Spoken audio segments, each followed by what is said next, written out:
What is up, guys? Welcome back to the Modern Creative Podcast. It is your boy, Alberto Mendoza. How are you doing? I am well. Thank you for asking. What is going on? Quick little life updates. What have I been doing? What have I been doing? I feel like throughout the week, I'm doing a lot. But when it comes to sitting down and telling you what I've been doing, I just simply do not remember. A lot of editing, a lot of shooting. I'm currently testing out a couple of editors as we speak right now. So that's some exciting news.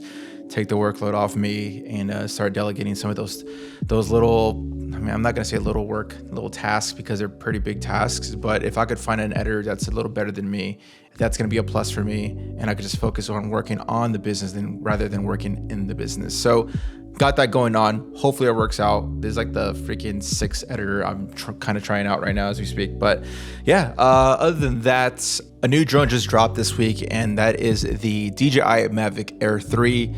I swear, DJI, I don't know how they do it. Every 6 months, they're just pumping new drone, new technology, new everything. I love it. So let's talk about the DJI Air 3. This drone is pretty much the little brother of the Mavic 3 series. This is like pretty much the mid-tier drone. There is the mini version, then there is the Air version, and then there is the Mavic version. And then, of course, there's the Inspire, which... yeah, that's not for us, I think. Other than that, this drone has 4K up to 100 frames per second, 4K 60 frames per second. And this new piece of technology that this has is that it could also do vertical videos. And I know you're probably saying that, well, the Mini 3 does the vertical video and photos as well. This one doesn't actually rotate the camera, so it's all software based. So if you choose to shoot vertical, it's going to go from a 4K video to a 2.7K video just based off the software. So it's going to have a crop automatically. I'm not sure how I feel about that. I have to see what the end results look like. When I do decide to crop my own videos, I think it's probably just best to just shoot the highest resolution for my case is like 5.1K, and then from there throw it to my software editor, and then I could crop it from there and still have that 5.1K look-ish in a way, rather than having a 2.7K look. And then of course you can't really control how much compression that the app is going to do for your own I guess like video content. But if you are an individual that just doesn't care about going super deep dive when it comes to the editing process, so that's probably going to be a great tool for you. This drone does 48 megapixel stills, which is pretty damn impressive. This drone also comes with 2 different cameras. It has the 3x zoom, which is equivalent to about 70 millimeters, and that is the sweet focal length that I wish my drone had. I have the original Mavic 3, which has the standard 24 millimeter look, and then it has a 7x zoom, which is about 167 millimeters. I love using that focal range. I use it a lot because it's the only one that I have, but it's a little too tight, and I've caught myself needing to scoot back a little bit more or fly backwards just to get that nice frame. And the 100 or the 70 millimeter, the 3x zoom that the Mavic 3 Pro now has, plus the Air 3 has, that is just a sweet range, man. It's just a good range, 70 millimeters. Every time I see it on YouTube, I just like, oh man, I wish I had that specific focal length. If I had the chance to replace my second camera, I would definitely replace the 7x zoom to the 3x zoom in a heartbeat, because 70 millimeters is just a really, really great sweet spot in my opinion. And yeah, I mean, people could say, well, why don't you just upgrade to the Mavic 3 Pro? I could do that, but I want to sell my drone first before I purchase another drone. So right, I currently have my Mavic 3 in the market as we speak. I had a few bites, but nothing official, of course. So if you guys are interested in buying the Mavic 3, which it's at this point is obsolete, they stopped producing that specific drone. If you want to purchase that one, feel free to reach out, send me a DM, and then we can figure something out. But once I do sell it, I do plan on getting the Mavic 3 Pro because I want that 70 mil look. One major issue that I see the content creators on YouTube reviewing this specific drone is that they are not happy with the sensor size.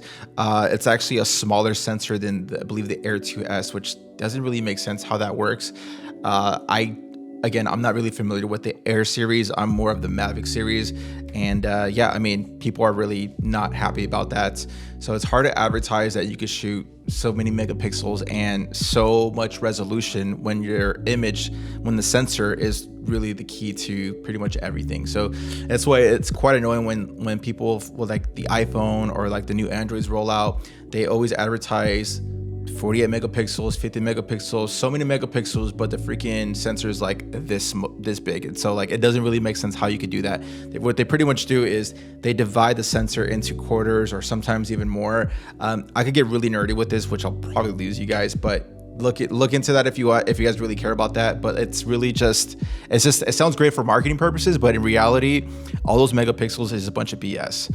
And so that's what's going on with the Air 3. It's a smaller sensor, which again, not many people are happy about, but again, this drone is not for everybody. But one other thing that I did that I failed to mention was that this drone does have a fixed aperture of 1.7 and 2.7. That's for the telephoto camera. And I'm not a fan of that anymore. So originally when I had the original OG Mavic Pro, that had a fixed aperture of 2.8. So I needed to get a bunch of ND filters. So I had a Polar Pro 3 series, and it had like the ND 8, 16, and 32. And I would always catch myself using the 16 and 32 because I needed to reduce light into the sensor because it's an open lens at 2.7. So now with the newer one, it has a 1.7. So even more light comes in, which is great for low light. Don't get me wrong. It's really amazing for low light. But in the middle of the day, I'm not shooting at night. I'm not shooting at dusk. I'm shooting for the most part in the middle of the day or first thing in the morning or sunset, which is very, very bright no matter what. And so I need to have either an ND filter, and now that I upgraded to the Mavic 3, I have an adjustable aperture, which that's like, I was not used to that. So having that standard camera I guess control feature of adjusting my aperture was like a game changer to me. So I could go all the way to f11 if I wanted to close the lens up and reduce the light. Don't get me wrong, I still use an ND filter, but instead of paying so much on these expensive ND filters, I bought just one specific ND filter, and I believe it's the ND16. I forget what the brand name is, but I'll have the link in the description. But I know it's an ND16, so that's like, I pretty much have that on 24/7 for the most part, and that is just the perfect strength. And even if I'm shooting in the middle of the day at 12 p.m., I just could close up my lens to f11 and I'm still gonna have a balanced image. Another feature that I'm currently jealous on not having on my specific drone is that for the Air 3 and the Mavic 3 Pro, you could actually color grade and shoot the second telephoto camera into D-Log M. So that's a really cool feature because with my specific camera, the 3x or the 7x zoom, I know this sounds very confusing, guys, but with my 7x zoom, it only shoots in standard color mode. I can't really do much when it comes to the post-processing. So it's really hard for me to match both cameras from the 7x zoom to the standard 24mm look because I constantly shoot in D-Log all the time. And so I have to put on the LUT, the conversion LUT on top of the separate LUT, and then I do my own color grading on top of that. But with the 7x zoom, I can't do that because it's a standard color mode. But the newer, once the Mavic 3 Pro came out, now you could actually color grade the 3x zoom, which is the one that I do not currently have. That one you could actually shoot it in D-Log, which is like, again, it sucks that I can't shoot that in a flatter profile, so I could really adjust my own color flavor to my liking instead of being stuck with the standard color mode, which again, it's not bad because with these cameras nowadays, I mean, you could really get away with shooting straight out the camera colors. If color grade is not your thing, don't be intimidated. You could literally go and shoot straight out the camera, and it's gonna look freaking great as long as you expose properly. It's gonna look great no matter what. Speaking of that, when I went to Cabo recently, by the way, this is one of the photos that I took on my recent Cabo trip. When I went to Cabo recently, I somehow messed up with my settings and I shot in standard color mode. I didn't realize that until I got home and started working on my clips. I saw that they were not flat at all. That's kind of weird. And for those that are wondering, it's like, how did you not see that in your on your remotes or on your phone or whatever? It's because I use Gamma Display Assist. So what that means is it's going to quote unquote add a LUT to the actual image. So it looks like a contrasted and saturated image rather than a flat gray picture. So that kind of helps me expose a little bit better, and on top of using a histogram. So that's why I couldn't tell. I don't know what the hell happened, but I ended up shooting in standard color mode. But the weird thing is that I was still able to tweak a little bit on the actual post-processing. I was still able to manipulate a little bit of the colors and the temperature and whatnot. So if you take a look at my personal Instagram, I highly recommend you checking it out. I have a few drone clips, and I'm gonna roll out more stuff, man. I'm realizing that I'm just gonna start flooding the streets with like drone content from previous work, previous trips. I don't even give a damn. I'm just gonna start doing it from here on out. And so you could see that it's really hard to tell that that was actually shot flat and then color graded itself. That's, for the most part, it's shot straight out the camera, and I did a little bit of tweaking in post. So I was actually surprised how much, I can't say it's a lot of flexibility, but it's still workable in post-production when it comes to color grading with the straight out the camera standard colors. I was very impressed. Again, I'm not gonna make that mistake again. I'd rather shoot in log because I could really go crazy with the colors and really make the purples to like blue and really just manipulate it to my liking if I wanted to do that. But if you're an individual that is just not the greatest at color grading, trust me, I used to be that way, and I'm still trying to get better every single day. Straight out the camera colors are freaking good. So who is this drone for? I say this is for someone that is looking to upgrade. If you have like an older model like the Air S2, which is a great freaking drone, or the even the 2 Pro, you want to upgrade to like possibly the 3, but you don't really have the funds for that. The Air 3 is perfect. It's listed at $1,099, so I think that's a great price for that specific drone. It's a beast. It's powerful. It pretty much has 75 to 80% of the features that the Mavic 3 Pro has right now, as far as flight time, obstacle avoidance, all the tech when it comes to like tracking and all that good stuff. It has all the same BS besides little things, for example, like the sensor size. Like, to me, the sensor size is what sells me, is not the actual megapixels or the resolution. Again, those are freaking triggering numbers that it's great for marketing and whatnot. But at the end of the day, if the sensor is small, you can't really, it just doesn't really make sense to have so many megapixels and such a high resolution. So I'm all about having the sensor size. So the sizes really do matter when it comes to the cameras. But if you're looking to create something, if you're like even a real estate pilot for like real estate agents or something like that, or just to have just something for yourself and just have some photos, that's a great drone. I definitely would recommend that one for sure. So I had to shoot this past week, and it got me thinking about working with a specific brand and specific company. I've been working with these people for about 3 years, probably even a little bit more.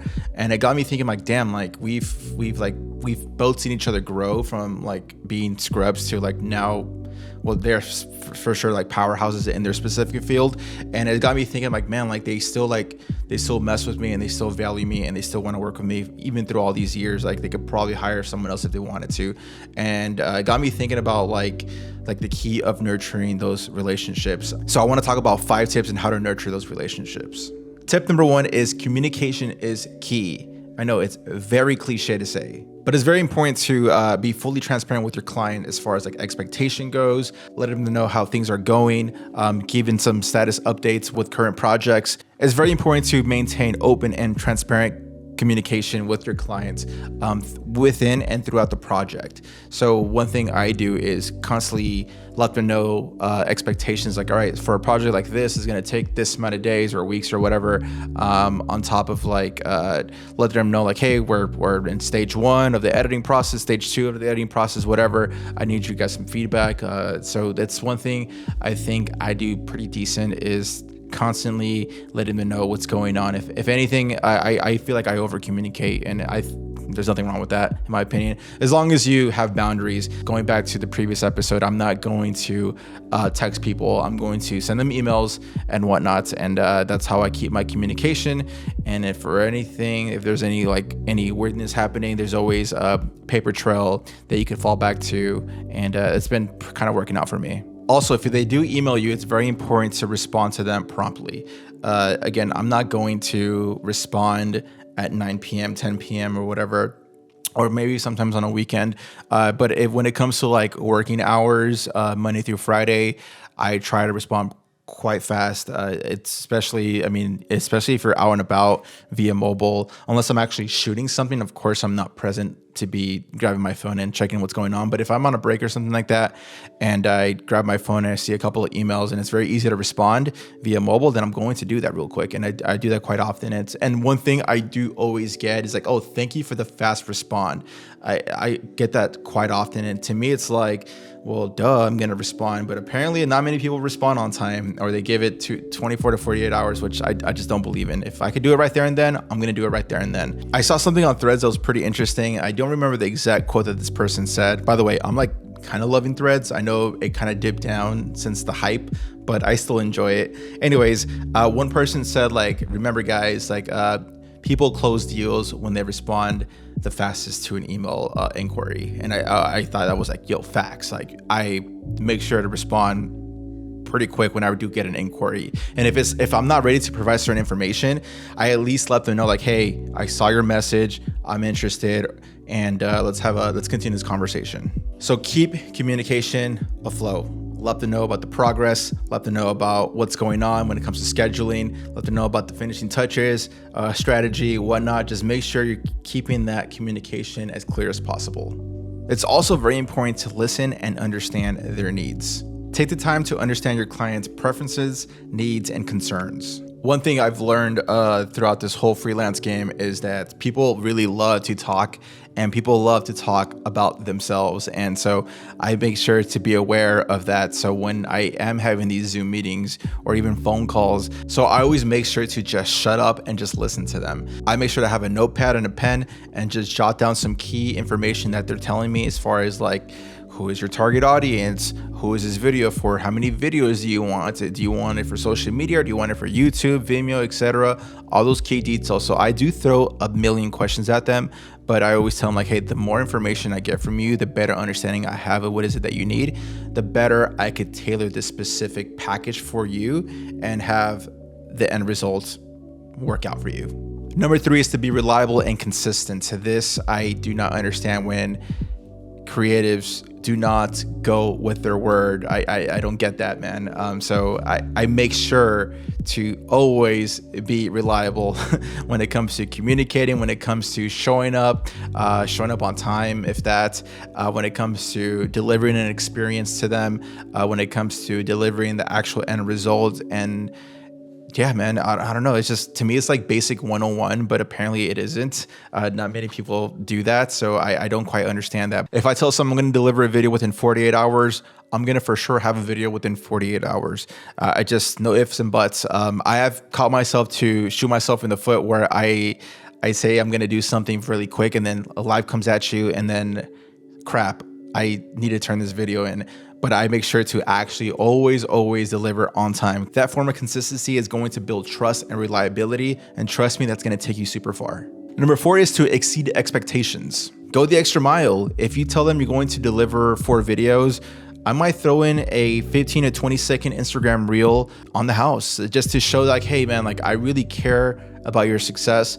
Here's this. I appreciate your business, and this hopefully is going to be a start of a great relationship. And for the most part, I do that often. I might throw them an extra edit here and there, and it's like they really appreciate that. And the right people are going to really take that and be appreciative, because there's been instances where you throw that extra edits and they expect that from here on out. It's like, hey, no, man, like that was a one-time kind of thing, but from here on out it's going to cost this much. But like once you're in the game for a few years, you kind of sense certain people, like, you know how they are, and you know like how they move and whatnot. So like the people that I work with, man, like I don't know, either I'm the luckiest person ever, or I'm doing something right, because they seem to like really appreciate my work, and I don't mind giving a little bit extra to them. For example, this one company that I've worked with for 2-3 years, I decided to do a complimentary video for their specific brand, because I said, you know what, man, you guys have been treating me really good. I am going to go out of my way to make this video for you guys. And it took us 4 hours to film this, and it took me probably a day or two to edit this. And when I delivered the video to them, they like freaking were stoked that they've never had such a high quality end video like that. And so we're still clearly working together, and it's a test to like our trust and reliability and me being appreciative. So it's like, it goes both ways too. So like, it's kind of like they scratch your back, you scratch their back. I'm all about going the extra mile for my clients. Last tip is to ask for feedback. One thing I do is when I'm working with people or when they're first trying to get to know me during the inquiry stage, I like to ask, hey, have you previously worked with a creative in the past? Have you worked with a videographer or photographer? So something you guys could say if you're a photographer. And they say, yeah, I have worked with a photographer or a videographer. And so I tell them like, hey, what is it that they did that you didn't like? So I make sure I don't do that myself. And a lot of it is just basic poor communication. They don't deliver what they say they're going to deliver, or if they do deliver, it's very late or just not the greatest experience. So I make sure to regularly seek feedback from my clients, let them know like, hey, what is it that we could do to improve this experience or this service for you? And they pretty much say, for the most part, they usually say like, hey, just keep doing you. Like whatever you're doing, it's working. We appreciate it. We like what you're doing. So that makes me feel good. It makes me feel like I know what I'm doing. And I don't know, it's just a good feeling to have. This also demonstrates your commitment to continuous growth and to always have improvements. So those are my 5 tips, and I hope this actually helps you out. If it works for me, I don't see why it doesn't work for you. So again, it's very basic stuff, guys. It's not hard. It's all about pretty much discipline and keeping your word. It's really what it is. It's very hard to build that reputation upon yourself. So right now I'm at a good level, but again, if I slip once, that reputation is going to go down the drain, and I do not want that to happen. So I make sure to stay on it, communicate constantly, give them a great experience, and deliver a freaking great product for them. That is it for me, guys. Appreciate you guys for listening to this podcast. If you guys aren't on Spotify or Apple Podcasts, please give it a 5-star rating and give it a review. I really appreciate that. If you are on YouTube, hit the subscribe button on the channel, give it a like on the actual video itself. And if you guys are curious in how I create this podcast with very minimal gear, check the link in the description. I have all my information, all my gear listed right there, and check it out. And if you guys have any questions, feel free to reach out to me via DMs, via threads, or via YouTube in the comments. All right, guys, I'll catch you guys later. Peace.